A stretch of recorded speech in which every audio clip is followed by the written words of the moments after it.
Hello everyone and welcome back to my channel. In the last video we talked about taking your research images, cutting them up, putting them on a croquis, how to work with a croquis, what a croquis is. I'm going to go ahead and show you now what I was able to come up with. You saw this page. This was the page I did on camera, and as you can see I did many different varieties of cut and paste and just piecing them. This was for the first mood board. The next part was for the second mood board. So I did these, which are, as you can tell, very two-dimensional. I didn't put any line on these ones. I wasn't really trying to do much with it. I was just letting the shapes define themselves. So these were this for the second mood board, and then for the last mood board, which is right beside it, these were the ones that I came up with as well. So as you can see, they're all three very different, but they do have a slight similarity in the way that the clothing was idolized on the on the croquis here, and the garments, the way they move. So the idea here is to keep them as cohesive as possible, but again, don't focus so much on your color or like specifics that you have in your head. You're just kind of placing things on them to play with them. And so with that being said, you know, we want to talk about why we would not go ahead and start putting them on a flat sketch version or start defining the garments. And so by that I mean you'll be using something like this to really start thinking about the clothing that is being represented in the 2D experimentation. So you won't be doing that yet, because basically in the real world you would be talking about the season, you'd be talking about the style varieties that would be needed for that specific season. For instance, are you making jackets? Are you making bathing suits? So knowing that in advance helps you, but what helps you even more is to stop right there for a second in the brainstorming stage and get a little bit more specific about your fabrication. So what I did is I just treated the lab that I work at on campus at my university as a fabric vendor, and then I treated a couple of online sites as my vendor. In the real world, what you would get after you work with a vendor or as you're sourcing your fabrics would be a fabric card. And the fabric card will tell you the company's name, the dimensions of the fabric, the fiber content of the fabric, and the different color variations that they offer in that specific fabric with the names. And so they usually information about the company, phone number, and things like that. So to kind of mimic this without actually having a whole bunch of these swatch cards to look at, I went ahead and went through the fabrics that they have available to our department at the university. And so I'm just going to lay them out to no rhyme or reason, and we're just going to say that these are the only fabrics that the vendor I can work with has at the time right now. So if this was your choices, your set of choices here, this is all you can have. You know, you'll start to notice that in the real world, you may have these really fantastic ideas about dyeing your fabrics or specific like finishes that you want to put on them, and quite honestly, that just isn't a reality.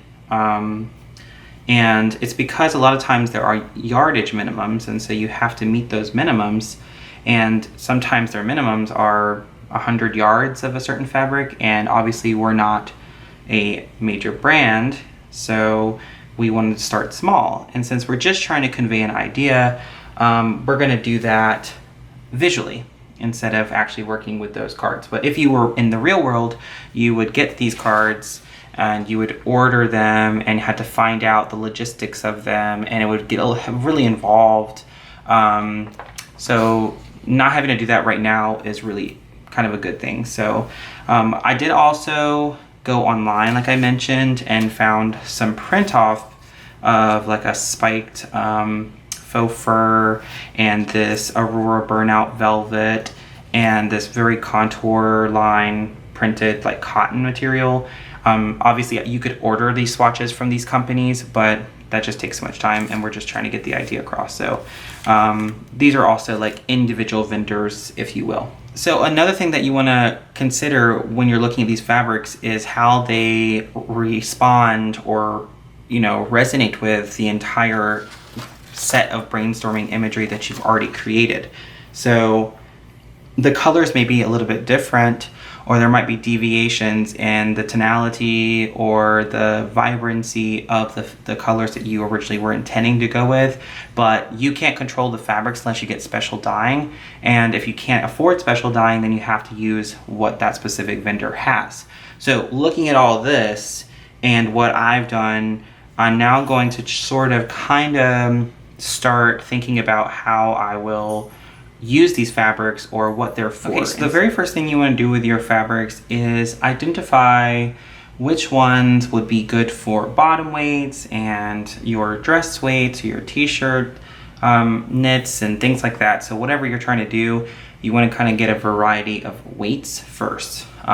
So ideally you would probably have one or two fabrications for your heavyweight materials, something that you could do a variety of for pants. You want to keep in mind all the different styles that could be created. It doesn't mean that you're going to use all of these, it just means that you could. So like this one here is a heavyweight fabric. These all could be used. This is a little bit thinner. This one could be used as a jacket. This could be used as a jacket. And remember, I'm focusing first on the heavy because obviously we're talking about fall, winter. And so like this could be used as a jacket. And I think this is more of a medium weight. So there's our more bottom weight, heavyweight world right there. So when you're looking for the top weights or things that can be used for lightweight dresses or tops, things like this that aren't too thick and maybe have a little bit of breathability and stretch to them might be good. And so it's just up to you, and you have to look at those characteristics and start thinking about it. I think all three of these sort of satin-like, sateen almost probably, here would work. And so you're just kind of going around feeling for it. Keeping the consistency, so non-woven versus, woven fabrics and things that are jersey, knit. So like these are all very stretchy fabrics. So these literally you could only use if you're doing something stretchy or that needed some expansion to it. These are netting fabrics. So these all kind of live in their own world. And I'm gonna put this print, because it's a woven, it's just a basic cotton, but I don't know that I necessarily like it, and it doesn't really work with what I'm doing. So the blue is kind of off, and you see I'm just starting to get rid of the fabrics that I don't think work that well. Like this one looks nice, but I question the opacity of this, just as an idea. This also is a really important note to make here. The overall aesthetic of whatever you're doing has to be followed through into your fabrics. And so when I look at this fabric, yeah, the color is a little muted, yeah, it's a little gray, but overall I think that the vibe it gets off is more light and feminine, and I want this to kind of be a little bit more harsher, and so this doesn't really work either. So with that being said, I really like all of these, and so I would definitely consider all of these for design choices. I love how these work together based on color and texture, and they also kind of remind me of this. And if you look in the mood board, one of my kind of trending colors here that I was really fascinated with for some reason was these vibrant kind of greenish yellows. And so this greenish chartreuse sateen here would work quite nicely in this world as well. And since This is all kind of green other than the neutrals. You know, I could definitely play with more netting type things if I wanted to, because that works in the world here. And to keep it analogous and keeping it appropriately cohesive in terms of the family of colors that I want to use, I think that these would all work perfectly well as well. And so I like all this, and since I have this shine, it's not something that I would necessarily do a lot of, but I do think that this works too. So now that we have these on this side that work really well together, we're going to start thinking about these other brighter colors and more knit-based fabrics, and whether or not we can use them or whether or not they work. So when looking at the first two at the top here, you can clearly tell that this one is extremely vibrant and doesn't really work in terms of what I'm going for. This one, on the other hand, although it has a bit of a lighter tone to it, you know, up against these fabrics, it actually quite works because it's both netting, which is very similar, and it's a little bit cooler than what we have going on, which also works as well. I don't see much of this color in what I'm working with here, so I probably wouldn't include this unless I needed like a basic variety of color. And we do have a lot of orange going on, and that's really good to have because some people do like pops of color, and a lot of this is a bit more muted. So I don't mind this fall almost pumpkin spice color here. This is quite nice, but as you can see, the difference in this, although these are very similar, these two don't work because this one here is a little bit more vibrant. So again, that says the wrong thing. In the mood boards, we do have a lighter blue as well, and so comparing this fabric color to this page specifically, it does work. And so I don't know necessarily that it would be usable or if it just would stand out too much. It looks a little weird with everything else going on, but it's good to keep it just in case, you never know. I will say that this green is way too dominant and too saturated for the rest of what's going on. So as you can see, you're just starting to weave these out and getting a sort of variety of fabrics here that you can use and that you might want to work with that tend to the overall design as a whole. So when we place the other source fabrics, this is more specialty or print-based fabrics, you can tell right away that although this spiked fur looks really cool, it really only works with the orange, and I don't know if this blue would necessarily be the right blue. It's almost turquoise, and so it's a little bit different than what we have going on, and I don't know that that is very successful, so we'll hold on that one. The burnout I think would be great because we have some velour / velvet type fabric here that's got a nice pile to it, and this looks like it has a similar texture. It also mimics the angular structure of this mood board, and so I think that this would work really well.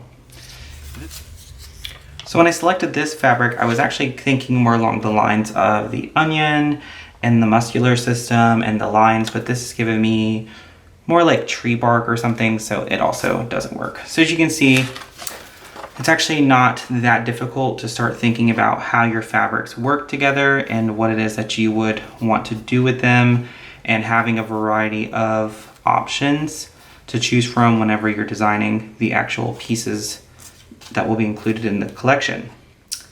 So laying them all out, they all look kind of crazy, right? So this leads to the next section of this video, and that is color.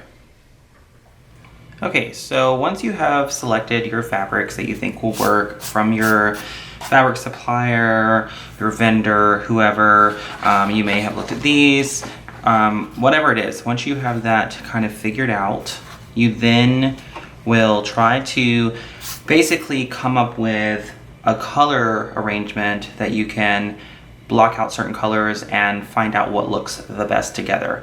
It doesn't have to be exact to this anymore. It doesn't have to be exact to you know, anything in particular. It could just be based on trend forecasting, but at this point in time, you're gonna start playing with colors. So what you're gonna need in order to do this is a piece of Bristol board or index card or something that's a little bit stiffer, and you wanna kind of cut them into squares. And so you can choose however, like whatever dimension you want these squares to be in, but for me, I did them by 2 by 2. And so what I'm gonna do is I'm going to take a piece of paper, like regular computer paper, nothing special, because you're gonna end up putting this in the book like you have in the past, and you're going to create a grid. You could also print a 2 by 2 grid if you can find one. That's up to you, it doesn't really matter. And I'm just gonna go in and mark the measurements, and as you can see, I'll just probably end up cutting that piece off since we're working from the top. So the same thing on this side. So we're just going to create, it's a lot easier, honestly, to find an image on Google of a grid and go off of that because it's just faster and you don't have to worry about creating all this. I'm just showing you how to do it in case you didn't have a printer. Because some people don't, and that's okay. So now we're gonna do the same thing on the top part of this, and we're gonna work from this side over here. And so again, 2 by 2s, 6 and then 8, because it's 8.5 by 11. And so keeping the same consistency over here, we're just gonna roughly do our same measurement for 6 and 8. And then we're gonna start connecting these lines so we have an arranged line. Now I'm using Sharpie, one so you can see it, and two because I like to flip mine over so the black lines aren't dominant, because if they are, then it might come across as like a style line, something that you're trying to use as to convey a message, which is not what I'm doing. So I'm just gonna draw them really bold like this, and there's not going to be that many colors, but just getting your grid down is really quite simple. And then we're going to do the same on this side, and I'm using computer paper instead of directly in the sketchbook because if I were to do this in the sketchbook it would bleed through, and most likely you would not be very happy with the back side of the page, and that's not our goal. So this is very similar to what we did when we were just playing with colors. Now this is different because we're actually defining the colors. So we're going to work with more specific to our fabrication and what we had available from our vendors, which may or may not make any sense, but that is what we are doing. Because in the real world, like I said, you're not going to be able to just choose every color, you know, palette that you want unless you have the money or the means to order minimum yardage on those specific color dyes or whatever you're doing. So this is going to be your way of working with what you have. So say you're shopping on mood.com or you're going through like another type of, you know, source or whatever, this is going to be sort of like that. So once you flip it over, you can see the lines, right? But they're not like dominating the entire image. They're just there for guides. And what I went ahead and did is I went through all of these fabrics and I pulled all the markers that I could use to try and do that representation. So I would say to start with your black and start dark and kind of keep your dark colors, you know, towards like one side, and then just move into your work varieties of colors. I've got a lot of markers here, so I wouldn't necessarily work directly on this yet. I would get a scratch sheet to test your colors out. So obviously the black works, so then we will color in black, and we don't have to be so precise about it. You know, it doesn't have to be like exact grids. This is just so you can play with the variety of color using your cards. So I'll show you later what I mean by using your cards. So I've got my black down. Now I'm going to go with my next darkest gray, which I saw was very similar to this bronzy. This is actually a green gray. So it's very similar to that more bronzy color that we have in some of the outline fabrics. So, and you see I'm just going to continue doing this until all these grids have been filled up. I know these work, the grays work. I didn't test them on the other page because I've already tested them. And I know that these are decent. Oops. So what I would say next to do, like when you're going into your colors, like I've got one more gray that works just fine. And this gray is a little bit cooler, so it probably would actually be nice to have this one. Yeah, there we go. So you can see the difference in these three grays. These are technically grays according to the color workers, but you can see there's quite a variety within the actual grays themselves. Moving into the colors, however, you know, I have a variety of, like these two blues, I was trying to match up with this more turquoise color here, and you can see the bleeding. This is what I'm talking about. You don't want that in your sketchbook necessarily, so this one is pretty close, not exact, but pretty close, and this one is a bit closer in the green. So I think I'm gonna go with this one instead of that one for now. So then we'll come over here and I'm gonna work, I'm not gonna like put them in yet, I'm just gonna organize them because I like to work warm to cool. And so we're gonna go ahead and say we've got that one captured. And when you go through all these fabrics, these black, predominantly black fabrics, gray fabrics, anything with texture, you're not really worried about capturing the texture as much as you're worried about like embodying the just basic background colors of the fabrics. So once you kind of establish, like this one's very similar to that greenish gray in between these two, so we don't really need to find that color anymore. And so we're working next with the other blue, which was this fabric, and I found only one in my marker that I hope works. So it's a little bit more vibrant in the marker, but when you layer the marker up, you can kind of get a more matched color. It's not exact, but it'll do for now. So once we've got that one, we can say, okay, this is the one we want, and we can get rid of the one we don't want. And now we're gonna move into the greens. So we got a lot of different greens here, so I'm just gonna place them all over here because we've got dark green and this like yellowish green, and then it's just lots of green. So I pulled a lot, so let's see. Let's see, this one is a bit vibrant, but nicely layered. And then we got this one, and this one is really nice. And then we have this one, which I really like a lot, actually. And we've got this one. And all the reason why you're gonna use the marker as a medium to match these colors has to do with just being able to illustrate them later. So although it may not be exact right off the bat, it will be beneficial. Like I actually really like this pale, that's pretty. And then we're gonna try to get this more yellowish green, chartreuse green here. That's not too bad, it's a little light. And you can tell there's gonna be a variety in your colors versus your actual fabrics, but again, you're just trying to illustrate a basic color range. If you want to be more precise, you could actually probably scan these into sort of softwares that will tell you the exact Pantones. You can go out and get those if you wanted to. This is just an exercise of matching your color, and so this looks actually really close to that one. So with that being said, I think I'm going to choose this one for this fabric. And for this fabric, I don't know, I kind of think of more darker greens, so let me see what I have.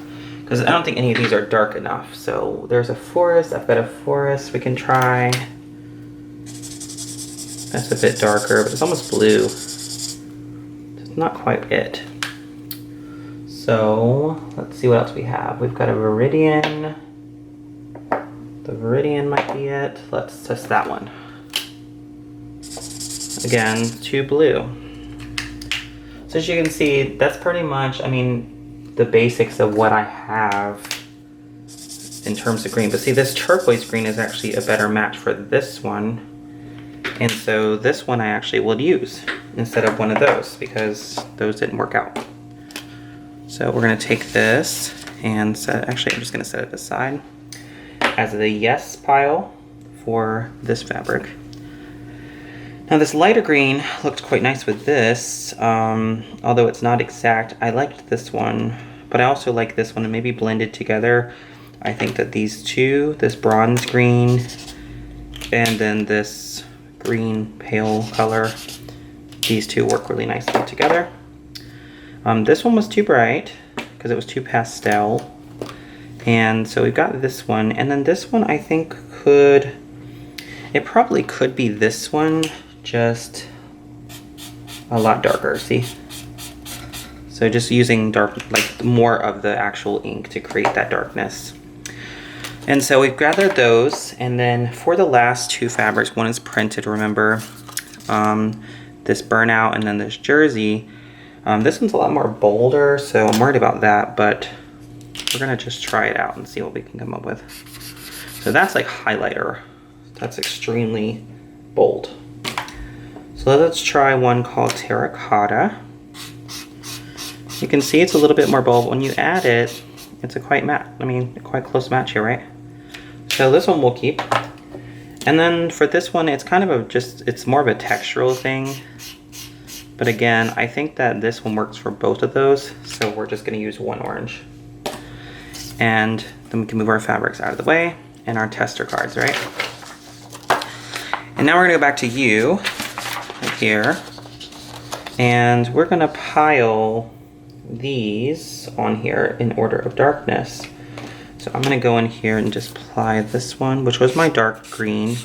So in order to capture that variety of darkness and lightness, I'm gonna layer this up. And after we've layered that up, we're gonna move on to our next darkest color, which is actually going to be this bronze green right here. So let's go ahead and get that one on there too. So this one looks nice. And so you can see we're co-creating a story, right? There's a story that's happening somehow, some way. And then we're gonna move into this other turquoise green, which surprisingly is a bit darker than I expected it to be for the marker. Okay. And then we're gonna go over to our more yellowish color. So we'll move into our yellowish orange family.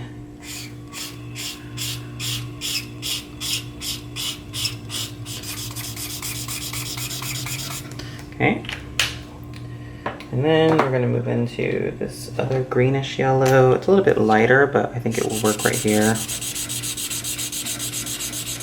You can actually see let through the fabric because it's wet now. That's really interesting, right? No, the paper rather. And then we're gonna go into our orange,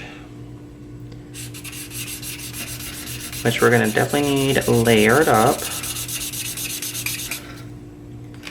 And we're gonna go into our jade green, which is a little bit lighter. And this was to represent that more lighter one, as you may remember. And then there was this blue. And so I'm trying a lot of different things. And so these colors I'm going to separate because I actually really like these colors. And I may end up using them. So I'm gonna keep all of these, over to the side, just in case I use them. And now, you want to start playing with your cards. And ideally you could create as many of these pages as you want to try to get that color. But I'd say starting out, the more colors, the more chaotic the collection could become visually. So keeping it consistent or dwindled down to a few colors could be more beneficial. So one thing I will say too is you want to keep in mind your complementary versus analogous schemes and what the mood is. And so right now I can tell you this fabric, although I like it, I'd like to try to cover that up because already that feels so much more fall. It's not exactly fall, but it does feel more fall. And so I also think that this feels a bit, these are more pastel, which I'm not really sure if I like that pastel kind of quality. So this one could just be a difference of fabric color. So you can see here, this is still a little bit darker. So then, if you find that to be the case, we're gonna go ahead and try to cover up that blue with a card, right? And if we cover that up, then we can take another, like one of these right here from our pastels. And let's try layering that up to see if we can get some more darkness to it.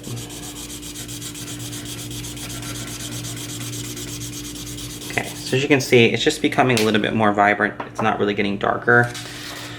So with that being said, it might just be that the color's not right whenever you're doing this. So this doesn't look more like, this is more like the color I'm looking for than that. So we're gonna get rid of that color and go ahead and say that that doesn't work either.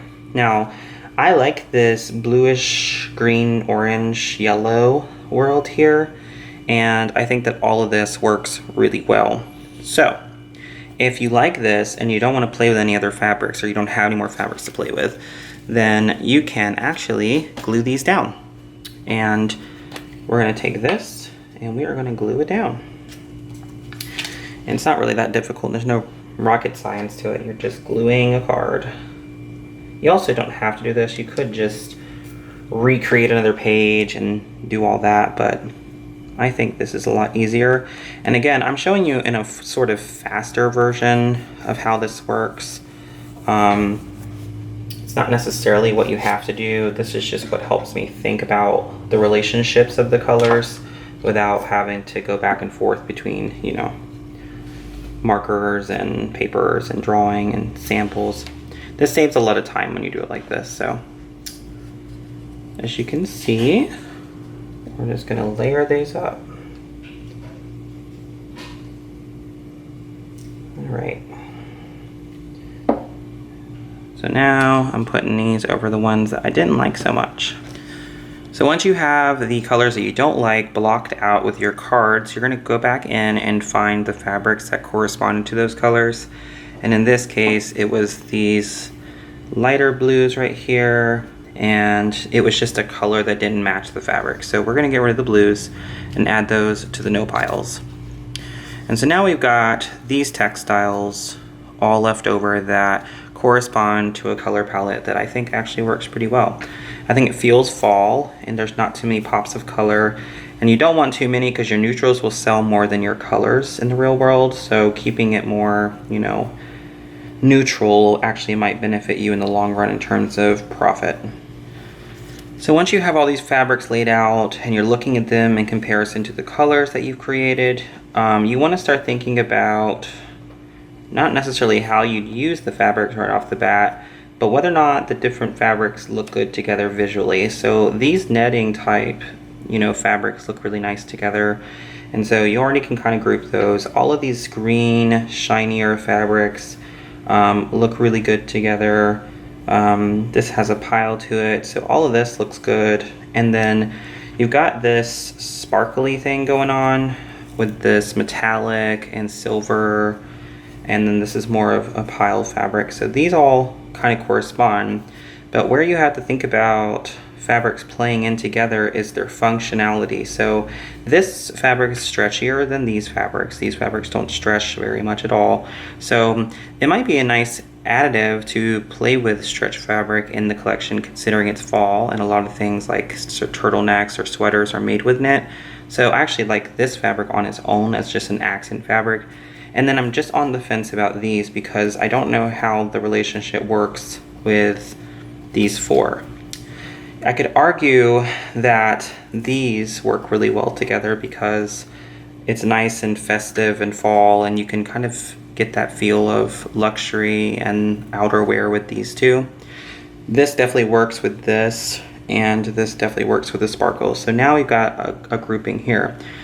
This fabric is linear, and these have circles, and so introducing a completely different style here could be a detriment to the collection. So I'm going to go ahead and omit that fabric as well. This one I thought was cool. It has a little bit of give, but when looking at it comparatively, I don't know that it really does what it needs to do for the collection. I think it would actually just confuse people. So it's fighting with the other textures, and there's not very many prints going on, so I think we can let this one go as well. And so once you have that, you have established your fabrics that you could work with, because now we know the types of fabrics we have available. We can start to order them, to make samples, and that type of thing. So now that we've got them, we can start also thinking about a couple of topical designs or things that you might want to work with on top of the fabric. So embroidery or applique. And so you'll actually have a separate page for this fabric alone that you've decided on, and we can just omit those other fabrics altogether. So when I'm talking about applique or topical information, I pulled a few samples just to show you. I don't know if any of these will actually work for what I'm trying to do, but these are just some samples of things that you could consider based on whatever images you have. So when I picked these up, I was more focused on these like zigzags from the Key mood board, and I don't know if I like it, so I go ahead and say no. I do think the orange is also a bit saturated, so we're gonna say no to that one. And then when I pulled this, I just liked this plastic-like thing, but it does feel cheap, so I'd say no to that. But you'll also get things like this from vendors. For example, this one still has a card on it from Finesse EMBR Incorporated, and it's got the original order number and the style number and the sample code. And so, you know, they'll give you things like this, and you can decide if you think that this would work in your collection. I actually think that this would be really interesting in the collection because of this hair-like structure that you get from the fly, and it almost looks like an insect's leg. So this one I would definitely consider. So we can take that one and we'll also add that to our list. When you get big pieces like this though, you probably want to scan them in and crop them just so you're not taking up an entire sketchbook. Just keep that in mind. So had I filled this whole page up with information that worked really well, I probably wouldn't be cutting it, but because I don't have, you know, a solid full-on page of color variations, I'm just going to crop this page out and cut around those colors. So at this point you might be thinking, why did you even bother putting these cards on here? Because I'm just going to end up chopping them off. As you can see, there's really no reason for me to have them. And that's because normally you'd fill this whole page up, but I didn't have that many. So I'm going to keep this one though on there, just because there is some white, so it really doesn't really make a difference to me. So once you get rid of that, we can apply this directly onto here. And we're just going to glue that one down like this, so that we have a nice working color family that all like to live together and all work together, and you don't have to worry about you know, being so specific.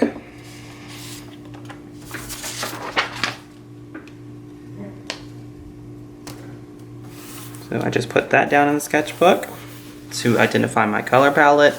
You could make these into shapes, or you don't have to use squares. You could just draw them directly in with color pencil. You could play on top of this. You could write notes.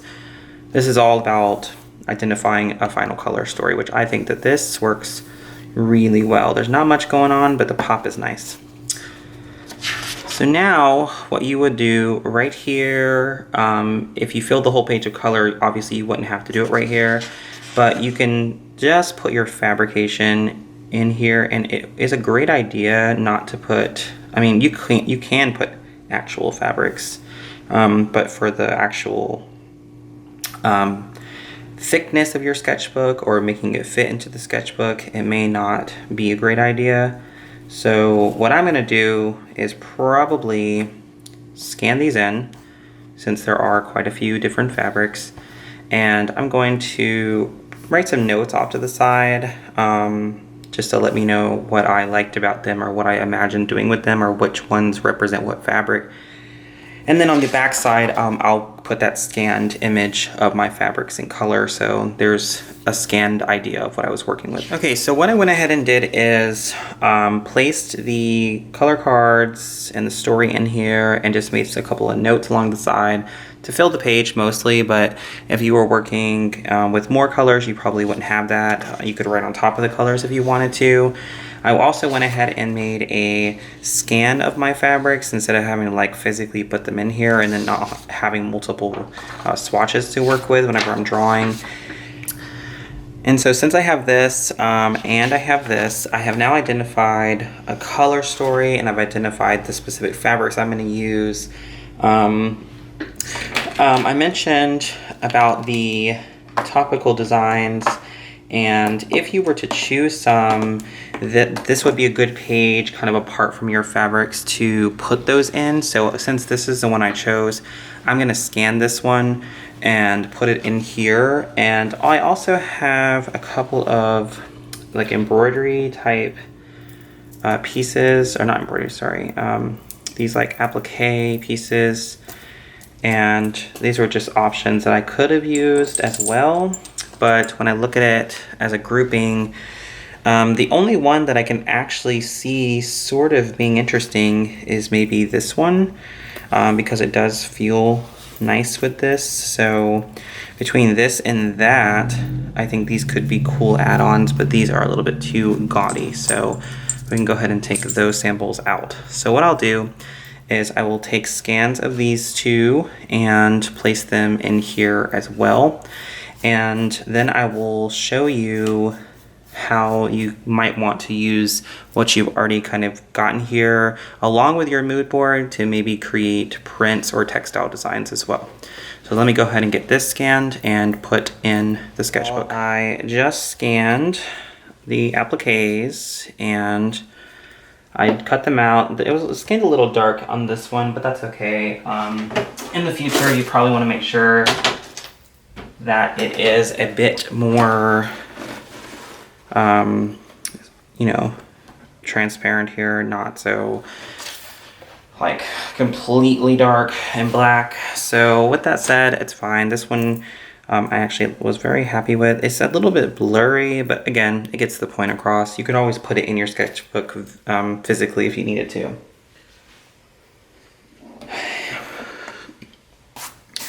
So this is also a really good page to go back through here and start thinking about the various prints or other prints you might want to incorporate if you have any. So in mine, I don't know that I would be that interested in any specific prints, so I probably would just leave it at this. And you know, what you could do to enhance the book at this point, like, because there's very little here, is to actually sort of just mimic these and come up with ideas of how you would use them, or start thinking about where you put them. And so you're just illustrating those out to get the point across that this is your surfaces and material page. So ideally, you would want to create your own prints if you want to be like specific to your collection, but you may not be able to afford it, which is why I'm not going to even show you the print design. I'll do a separate video for print design, and we'll go in on how to do all that in CAD and stuff. So for now, we'll leave that as it is, and I'll just kind of fill in the page with how I might use these products.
you're working on top of this, or if you're going to draw on top of it, just kind of make sure that you keep some paper underneath it in a sketchbook because it might bleed through. So what I like to do is play with the colors kind of pre, exploration stage. I haven't really come up with any concepts, but the idea of maybe putting this, applique on the side of some pans was the first thing that popped to my head for some reason. It could be applied directly to the pants, and so I'm just gonna sort of try to come up with that shape that I was thinking about in my head. And so as I'm working, you can see how this might work on the side of a pair of pants. And then you want to make sure that you don't look up the reference images before you come up with this. I drew these out first, and then to represent them better, I found images of things that was sort of similar to what I was going for. And I'm just, like I said, I'm just playing around with the actual, illustrating and the idea behind everything. There's no exact science to it. Normally you would put print exploration in here if you wanted to. You also don't have to. It just depends on, this page is really for your anything else additional in terms of fabrication and materialization. So once you have all of this color and all of the fabrics identified, now it's just a matter of playing with anything else that you might be interested in. If you don't have anything else, or you don't want to use applique, or you have no idea, you can just skip this page entirely. It's up to you. I just like to use it as a guide for me as I'm working in the future, because it can be kind of difficult to come up with a concept. And if you look back, a lot of times your process will kind of help you achieve a concept. And so, as you can see, I just literally did that very haphazardly. There was literally no reason for any of the choices I made. I was just thinking along the lines of, okay, well, how can I use these? And that's what you would do. And so once you have this page, you are done with the materialization page. And that's awesome, because now we can take what we have and we can identify later more specific ideas that we are interested in. And you know me, I like to outline things, so I'm gonna outline stuff, but you don't have to do that. It's up to you, and your page can look completely different as I expect it to look different. I'm just going over this in pen, so it's a little bit more defined. But you don't have to do anything in a specific way.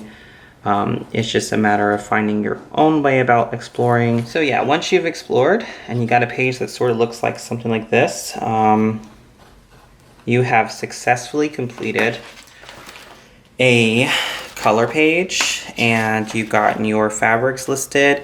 And if you know the fabric information, now is a good point to put that information in, just so you can work with that later, like in terms of what you would use it for. You might want to know that. So once you've got that done, and then you've explored the different types of additional pieces of materials that you might want, then you are pretty much done with that. All right, so that's all I have for you guys today.